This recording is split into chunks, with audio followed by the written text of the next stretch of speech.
Okay. Good day, everyone, and welcome to another interesting session. Today we have with us Professor Giorgio, who's an IEEE Life Fellow and a Professor Emeritus from University of Bologna, Italy.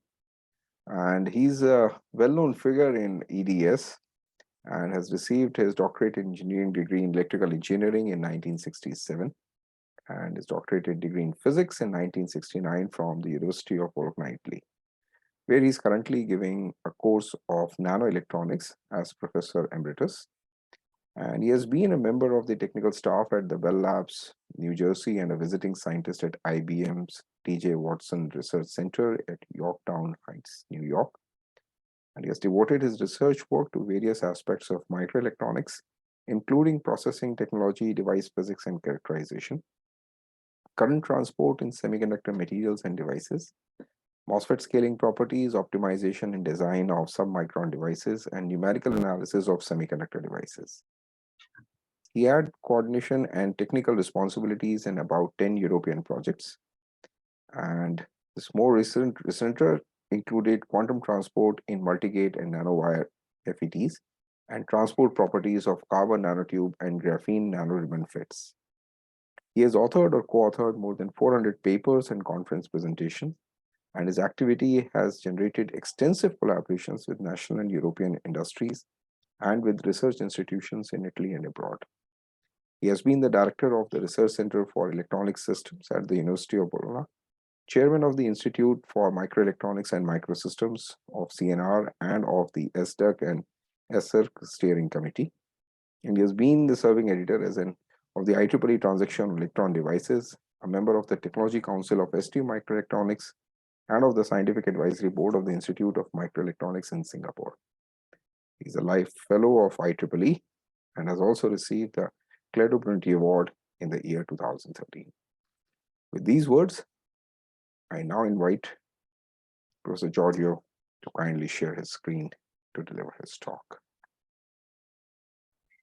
So first, I would like to thank you, Professor Saxena, for the organization of the current series of webinars celebrating the 75th anniversary of the transistor discovery. And I feel gratified of being invited to participate in your initiative. In this talk, I am not going to illustrate one of my previous research activities, but rather I am going to illustrate, to review, to say better, to review the history of transistor discovery and of the subsequent innovations that led to the microelectronics evolution.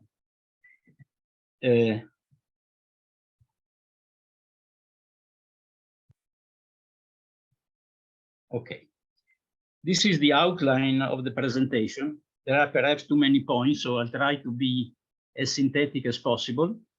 First, I'm going to describe the early transistor concepts by Lilienfeld, Heil, and Shockley. Then I'm going to address with some more detail the history of the point contact transistor, which was essentially due to John Bardeen and Walter Brattain, and which was demonstrated on December 23rd, 1947, in front of the Bell Labs executives. So this has become the official date for the discovery of the point contact transistor. The next point is, of course, the concept of the bipolar junction transistor due to William Shockley, and this happened in January 1948, just a month after the demonstration of the point contact transistor. Next, I am going to slightly address the fact that the first silicon bipolar transistor fabrication happened with some delay in 1954. So it took some time before an efficient bipolar transistor was effectively manufactured. The next point instead is the thermal oxidation of silicon, which is due to Atalla, Tannenbaum, and Scheibner, which led subsequently to the fabrication of the first successful MOSFET by Atalla and Kang. right after, a few years later, Chetan Shah and Frank Wanlas introduced the metal gate CMOS technology, which combines both P-channel and N-channel transistor on the same chip. Next comes the integrated circuit concept by Jack Kilby and Robert Noyce in 1959, and a famous paper by Gordon Moore published on electronics in 1965, where he predicted the exponential growth of the integration scale. Subsequently, the first silicon gate transistor was developed still at Bell Labs by Serres and co-workers, and the complete silicon gate technology was subsequently developed at Fairchild by Federico Faggin and Tom Klein in 1970. In 1971, the first Intel 4004 microprocessor was successfully fabricated, and the architecture was designed by Marcian Hopf, and the chip was designed by Federico Faggin. And the last point I'm going to treat is the subsequent microelectronics evolution. Julius Lilienfeld was born in Poland in 1882, and soon he became a physics professor in Leipzig in 1910. Subsequently, he emigrated in 1925, first to Canada and later to the United States, where he filed a famous patent on October 8, 1926, entitled Method and Apparatus for Controlling Electric Currents. A second patent filed by Lilienfeld on March 28, 1928 is entitled Device for Controlling Electric Currents. And the third patent filed on December 8, 1928 is called Amplifier for Electric Currents. But we have no information on possible experimental attempts to fabricate such devices. This is the figure 1 of the first Lilienfeld patent.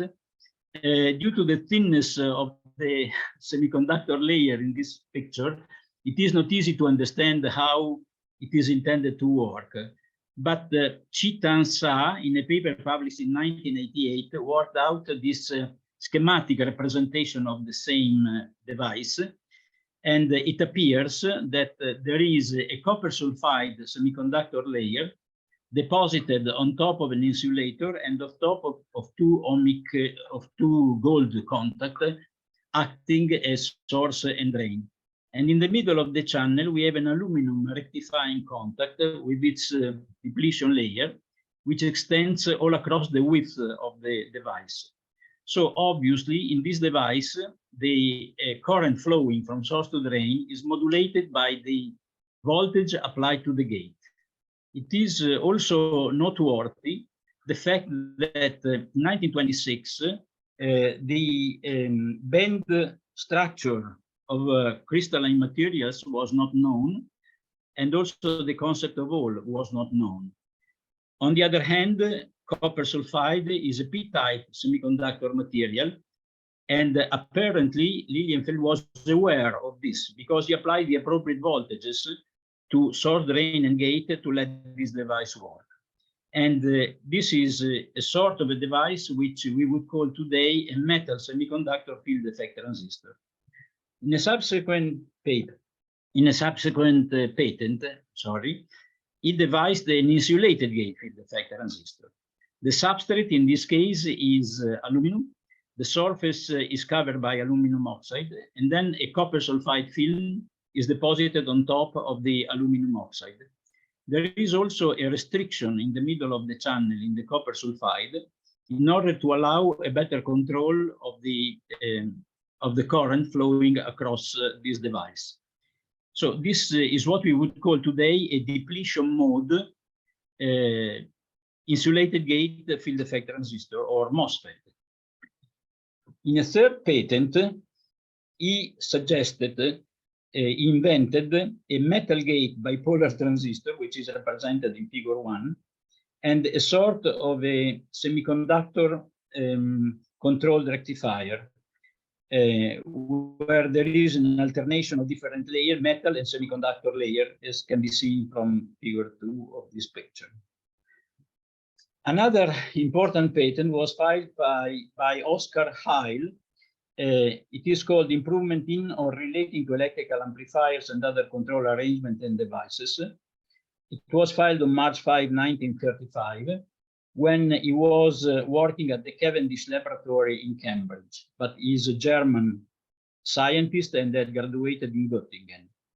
In this patent, he proposes two different MOSFETs. One is a depletion mode single gate MOSFET, and the other one is a double gate depletion mode MOSFET.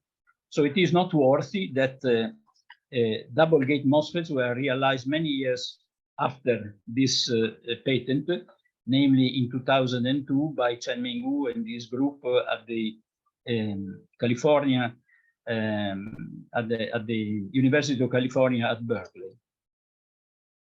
Then Shockley comes into play in the late 30s. He received his PhD at MIT in 1936, defending a thesis on the band structure of sodium chloride under the supervision of John Slater. In the same year, he joined the Bell Labs in Murray Hill, and his first supervisor was Clinton Davison, who is one of the two co-authors of the famous Davison-Germer experiment, demonstrating the existence of a wave function associated to the electron motion. He followed a short course on vacuum tube, and soon after he started working on fundamental aspects of solid-state physics at the Bell Labs, encouraged in this activity by Marvin Kelly, who was at the time research director at the Bell Labs. In year 1939, he conceived a semiconductor triode with a metal grid immersed within a copper oxide semiconductor film.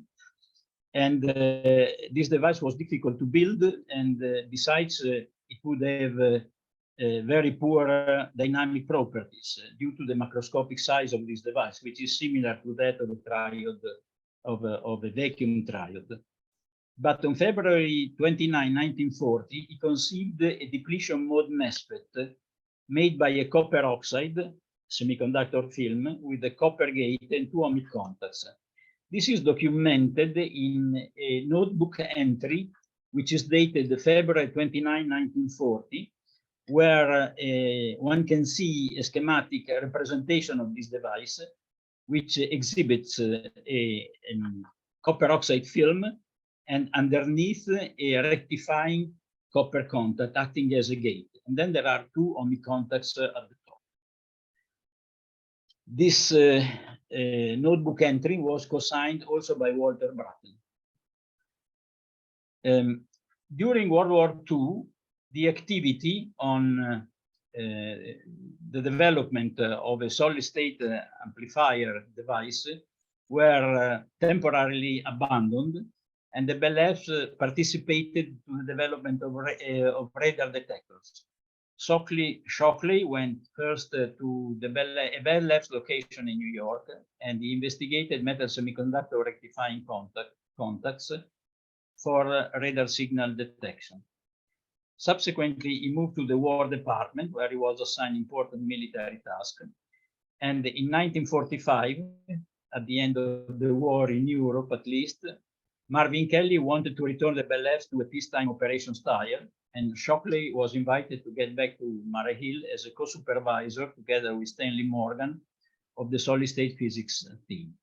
Stanley Morgan was a chemist, and he took care of the preparation of materials and purification of materials. During the war years, germanium and silicon emerged as the best-known semiconductor materials. And besides a high backvoltage germanium rectifier was successfully fabricated, this device was able to sustain a reverse voltage as high as 100 volt and more. In 1945, Shockley, ignoring previous patents, conceived an insulated gate field effect transistor made by a germanium film deposited on top of an insulating material. As opposed to his theoretical prediction, however, the experiments did not succeed. And in the same year, John Bardeen joined the semiconductor group and was assigned the task of investigating the physical motivation for the failure of such experiments. And on March 1946, on March 19, 1946, he disclosed his solution to the problem, and he identified surface states as the main reason for the failure of experiments. According to him, a large number of surface states and would trap electrons and immobilize them at the surface of the semiconductor. And the huge charge at the surface would prevent the gate field to penetrate into the semiconductor. So after this discovery, Bardeen and Brattain started some systematic experimental work with the aim to better understand the effect of surface states. And Bardeen suggested to exploit the inversion layer at the surface of a semiconductor block for conductance modulation in field effect transistor. This is the first idea of using the inversion layer at the surface of a semiconductor, because previously all device concepts were based on a very thin slab of semiconductor deposited maybe by sputtering or evaporation. But those were very nasty materials with a lot of defects and an even greater number of interface states. So the idea of exploiting the inversion layer was perhaps a winning idea for the future. At some point during these experiments, Robert Gibney suggested to use an electrolyte drop as a gate in a device like that represented in this image, which is taken from the Nobel Prize lecture by John Bardeen on December 13, 1956. Here we have a silicon p-type silicon block with the back contact connected to ground. The surface was treated in such a way to generate an inversion layer at the surface, and then an electrolyte drop was put in direct contact with the surface of the semiconductor.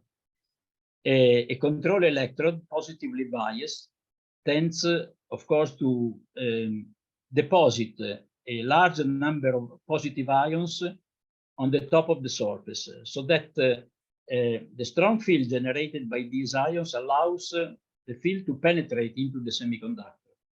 And the point contact, isolated from the electrolyte connected to the output circuit, would drain the electrons generated within the inversion layer. So this device was able to demonstrate some limited power gain, but unfortunately had a problem, namely a slowness. It was a very slow device because its cutoff frequency was around 1 Hz. The authors attributed such a slow behavior to the electrolyte, but perhaps there might be another reason for that, because there is the only possible source for electrons drained by the collecting point contact is generation inside the depletion region. And we know that the generation rate are fairly slow in highly purified semiconductor materials. So in order to overcome this problem, Bardeen suggested, first of all, to switch to N-type germanium and to replace the electrolyte drop with an oxide grown by anodization on the surface of germanium, and then using a gold deposition on top of the oxide. In the vicinity of the gold plate, there is a tungsten point, which was supposedly able to collect the current. In this case, since the material is an N-type germanium, the inversion layer would be made by holes, and they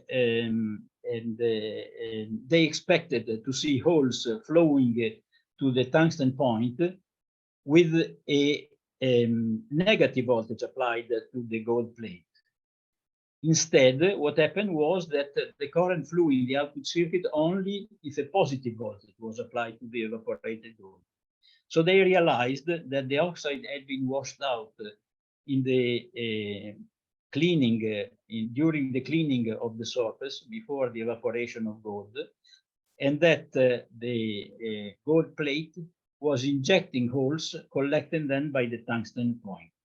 This device, however, showed a substantial amplification of the electric signal, and this happened on December 4, 1947. At this point, John Bardeen understood that it was necessary to have 2-point contacts as close as possible. And so Brattain worked out this device represented in the famous image, which is reported here.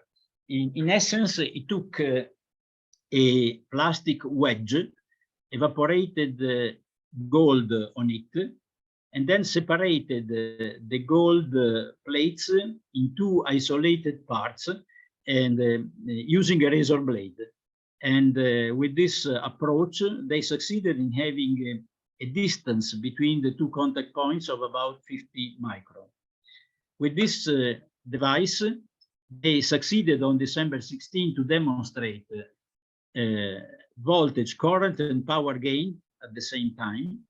And this led them to make a public demonstration in front of the Bell Labs executive on December 23, 1947, which turned out to be successful.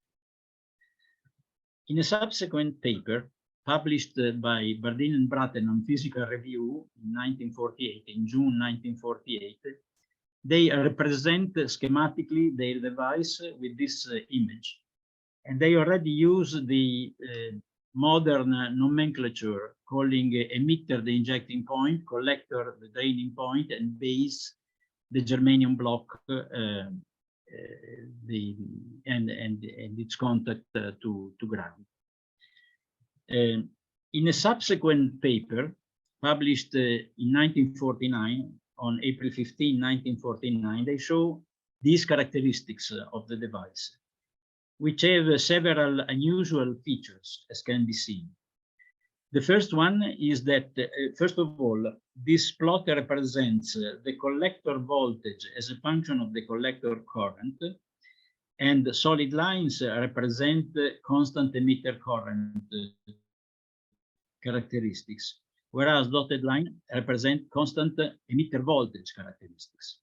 And the most striking aspect of these characteristics is the negative differential conductance of the output curves, which is a sign of an instability occurring within these devices. The authors seem to be unable to give a clear justification for this instability.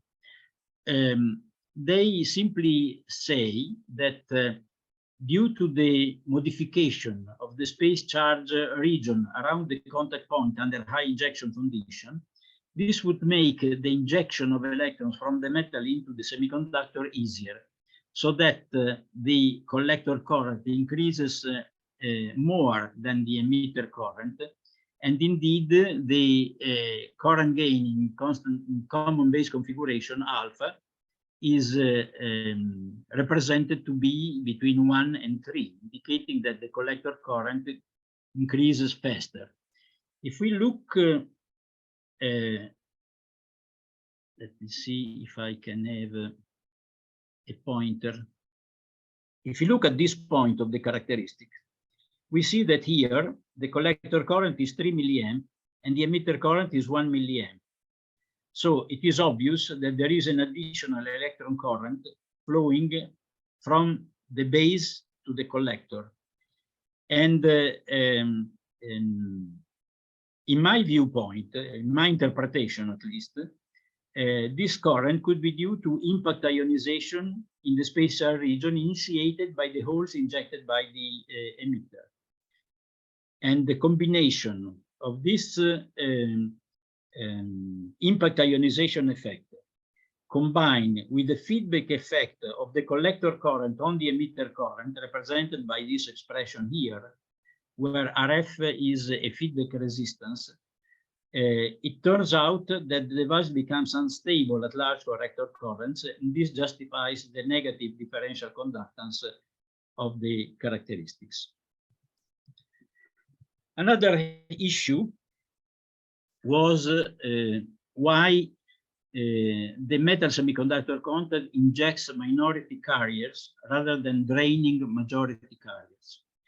And in a companion paper published on the same issue of Physical Review on June 25, 1948, entitled Nature of Forward Current in Germanium Point Contacts, the authors explain this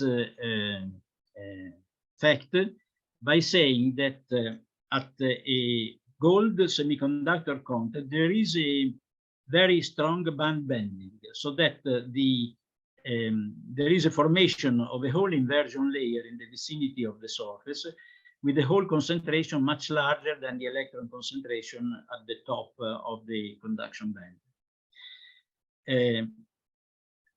This, however, does not explain exactly why the collector current, why the collector current depends mainly on minority carrier injection into the semiconductor. And in fact, it is well known that, for example, for silicon, the opposite is true. So in order to understand this point, I wrote down some equations here. The first, the usual fermionic emission current expression. AN is the Richardson constant and T is the temperature. This is the expression of the product of the Richardson constant times the temperature, where phi B is the barrier height seen from the metal.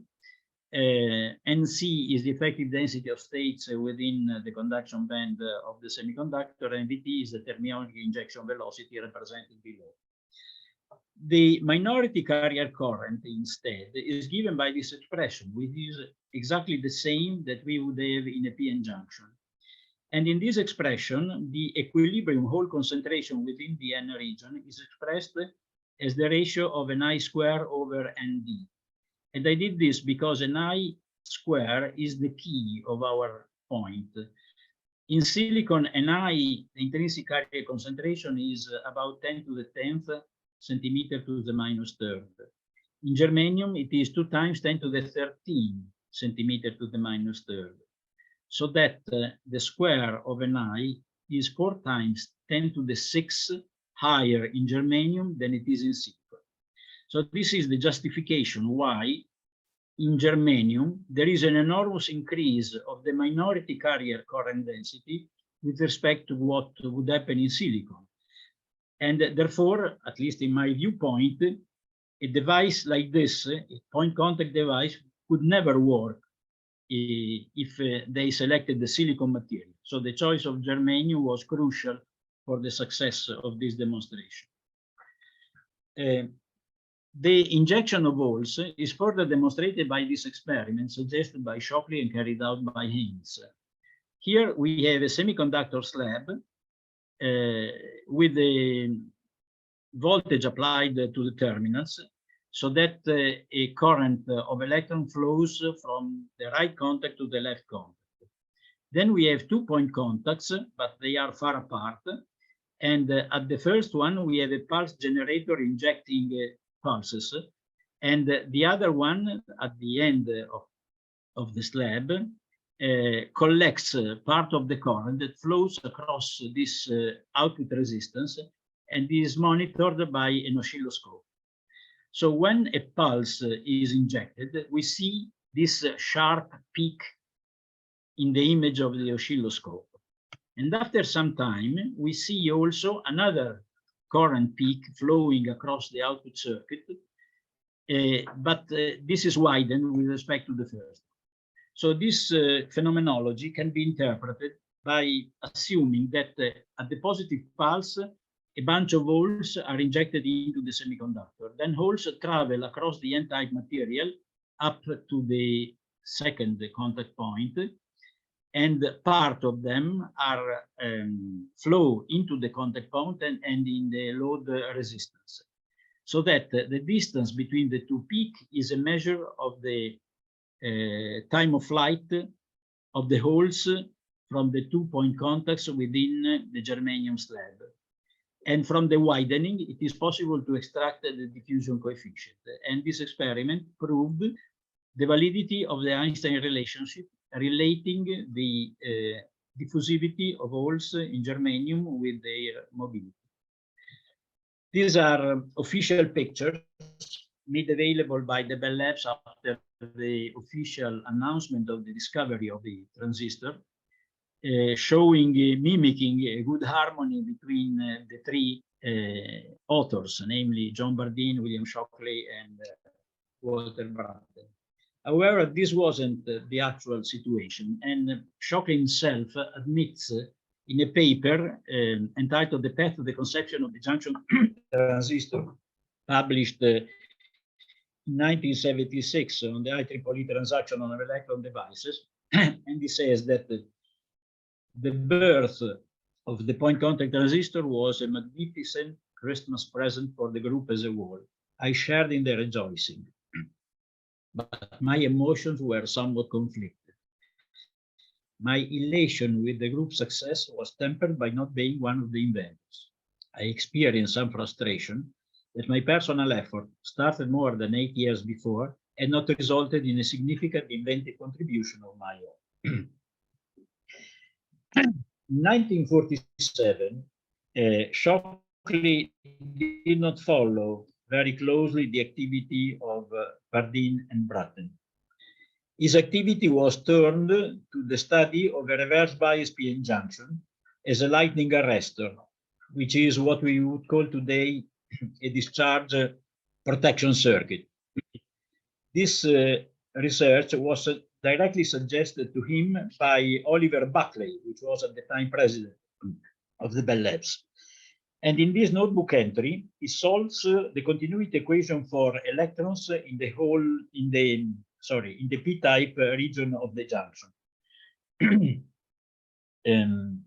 Neglecting the time-dependent term, Dn over dt, and assuming zero carrier concentration at the edge of the space charge region, he finds that n is given by this expression. The product G times tau, G is the generation rate, tau is the lifetime of electrons. This is practically the electron concentration, the equilibrium electron concentration in the p region. And with this exponential, we see that over distance, the electron concentration grows exponentially toward this limiting value. However, he failed to recognize that if the junction is positively biased, then the electron concentration at the edge of the space charge region increases exponentially with the applied voltage. And therefore, at this point in 1947, he was unable to propose the bipolar transistor concept. This happened instead in January 1948. This is another notebook entry, Shockley's notebook entry, where this is clearly a representation of a bipolar transistor with an emitter, a base, and a collector, all of them connected to metal contact. And this is also the representation of the band structure. This picture shows Shockley giving a lecture, which was probably at the end of 1949 or at the beginning of 1950. He himself does not remember exactly the date of this lecture. But the image on the blackboard represents very well the working operation of a bipolar transistor. We have an emitter-based junction, which is forward bias, and therefore an injection of electron from the emitter into the base. Electrons reach the collector space charge region, and the current density is inversely proportional to the base width, W. On the other hand, we have an injection of holes from the base into the emitter, and this current is inversely proportional to the diffusion length of holes into the emitter. So he developed a complete theory of PN junction and PN junction transistor, published this theory in a famous article on the Bell System Technical Journal. The publication was made on July 1949, and it summarizes the basic bipolar transistor principle with those 3 points. First, minority carrier injection from the emitter into the base layer, exponentially increasing with forward emitter bias. Second, application of reverse voltage at the collector junction, large output impedance of the reverse bias junction. Third, favorable geometry and doping levels so as to obtain good emitter to collector efficiency. That is current gain alpha about equal to 1. In 1959, another important discovery was made by Mohammed Atallah and his team, made by Tannenbaum and Scheibner. They succeeded in performing the thermal oxidation of silicon. And initially, this was done for passivation purposes. And indeed, in this patent filed on March 8, 1960, they show the image of bipolar transistor passivated by the thermal oxide. However, they soon discovered that, namely, that it is a near perfect insulator, that it can act as a mask for the diffusion of dopants into the semiconductor, and third, that the penetration of oxygen into silicon leads to a tremendous decrease of the interface states at the of the surface states at the interface between silicon and silicon dioxide.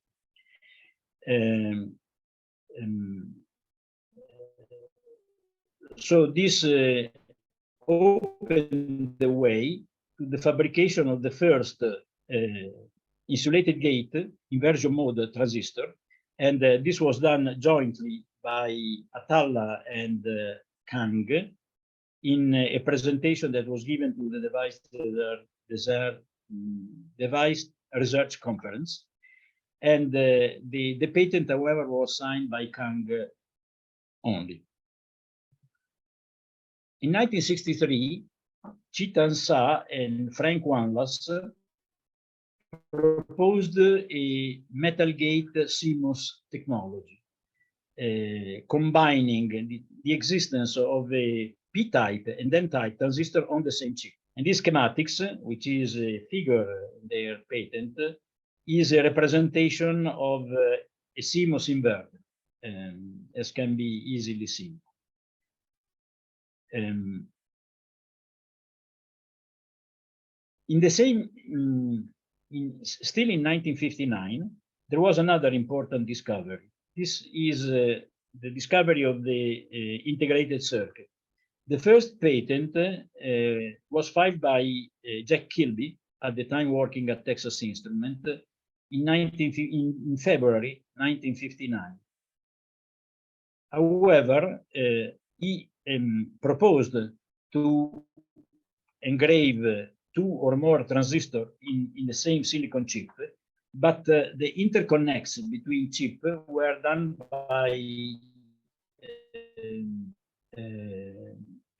by leads soldered to the terminals of the device. So obviously this technology could not provide much progress. But almost simultaneously, a few months later, Robert Noyce patented another idea of integrated circuit by suggesting that the interconnects could be made by evaporation of a metal film and subsequent lithographic definition of the interconnects themselves. So this was a really very good idea. And this is the representation of the first integrated circuit fabricated by Fairchild, where Bob Noyce was working at the time of this discovery. This is a DCT flip-flop, a set-reset flip-flop made in direct coupled transistor logic.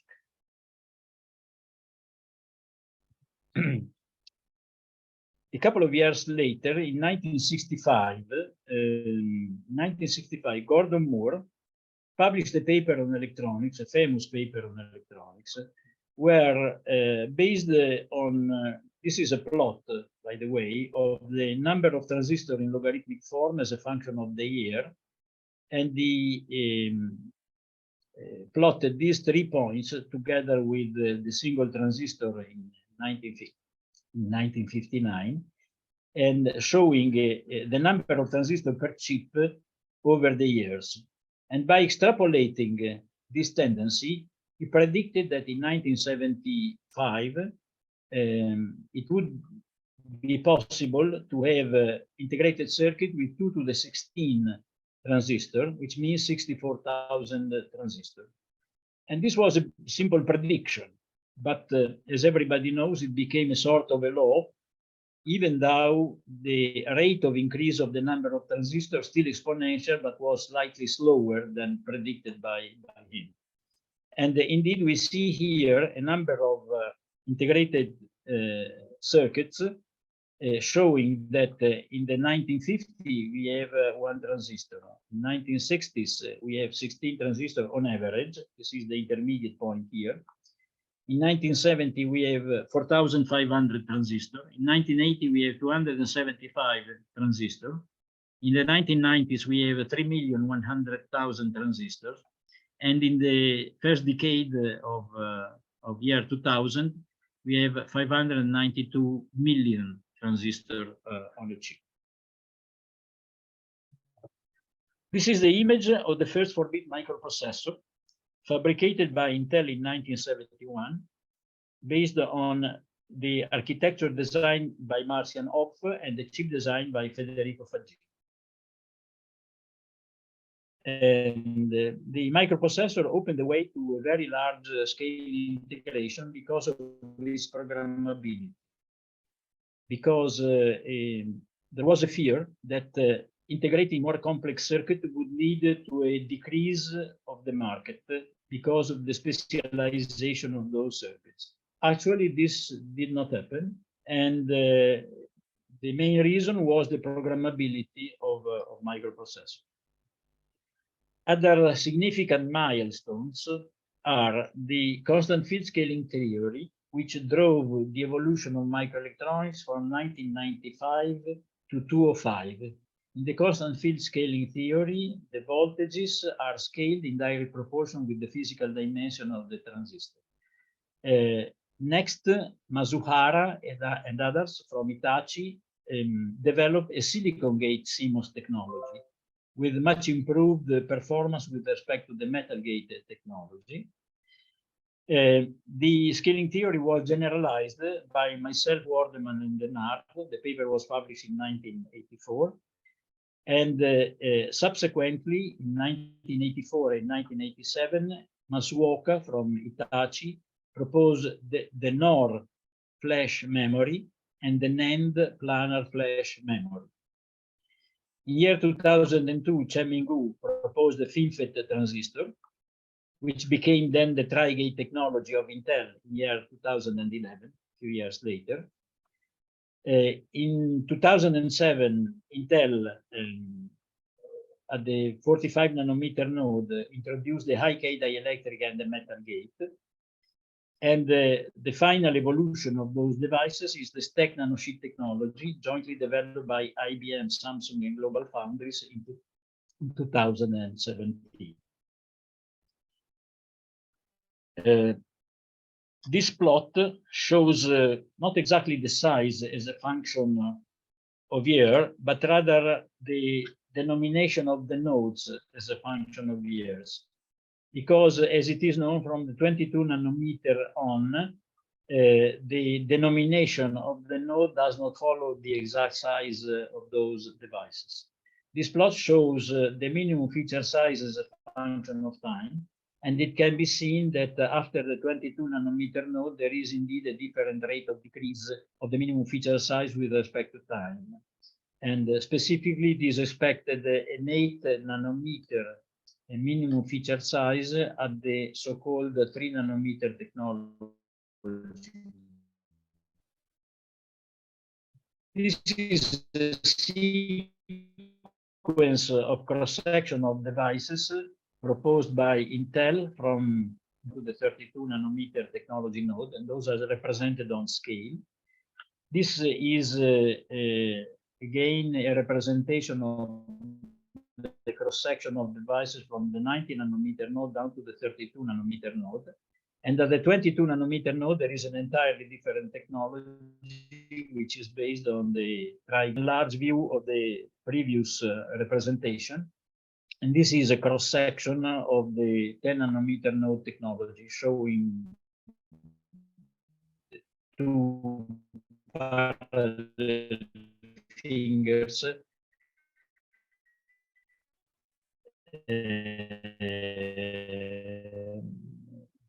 made by silicon with polycrystalline silicon on top of it. And this is the representation of 5 nanometer nanosheet technology by IBM, Samsung, and Global Foundries. While those images here compare, let's say, a tri-gate technology or a FinFET with the multi-sheet, with the nanosheet overlap nanosheet technology. Okay, this is a nice picture, but there is not much time to comment all the details of it, showing the evolution of the technology over the evolution of the evolution of the cost per function across different generation of technology, starting from argon fluoride, excimer laser, all the way down to the extreme UV lithography. And these are the cross-section of the devices made available across various generations of technology.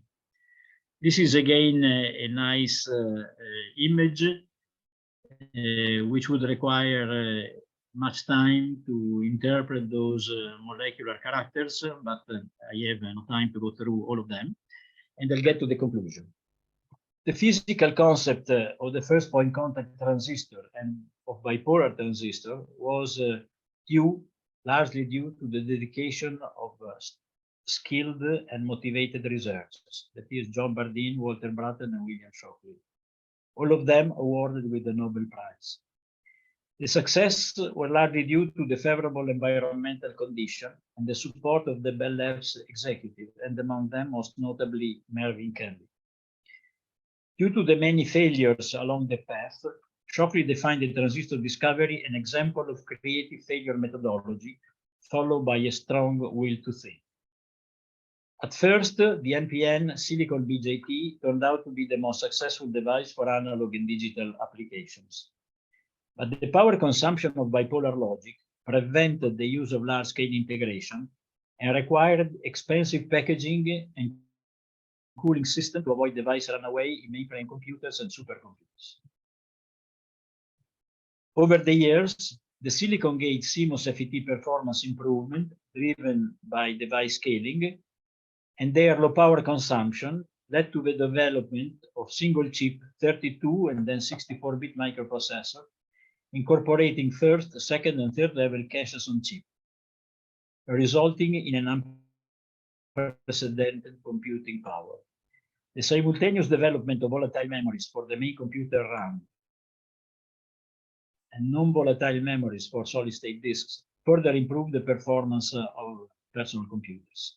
At the same time, smart power BCD technologies, combining bipolar, CMOS, and DMOS power transistor on chip, is currently playing an increasing role for automotive, electric vehicles, and high-voltage industrial applications.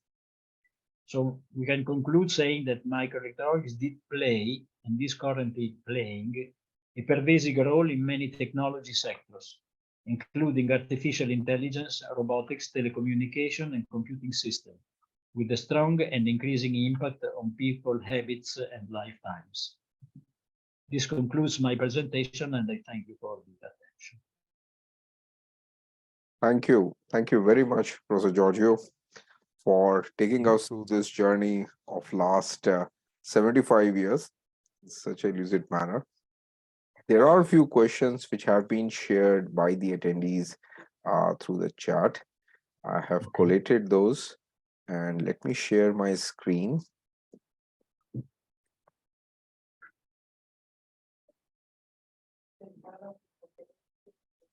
Yeah, is it visible?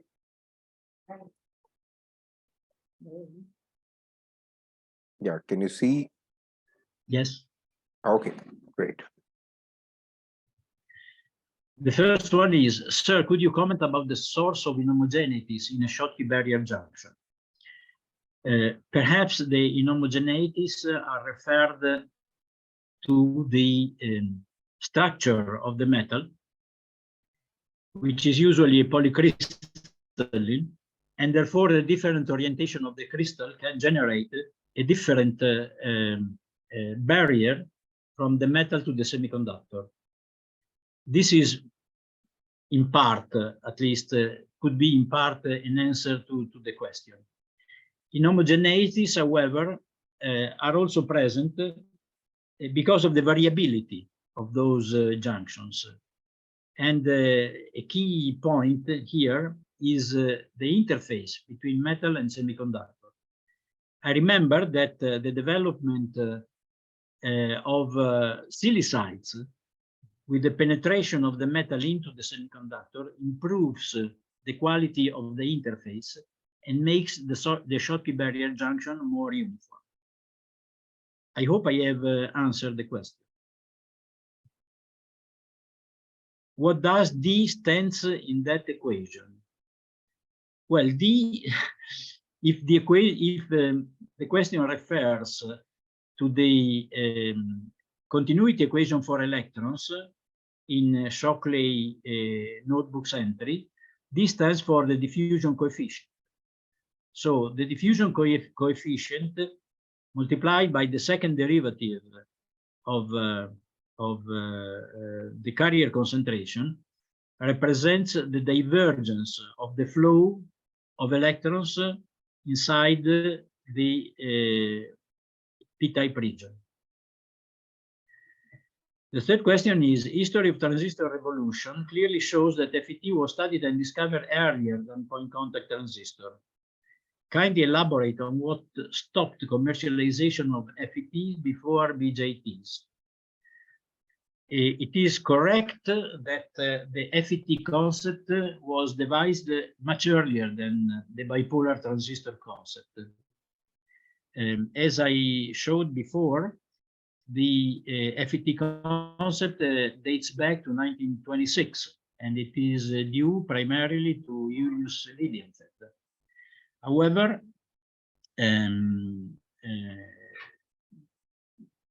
it was very difficult to build a field effect transistor because of the existence of surface states at the interface between the semiconductor and either the metal or an MOSFET.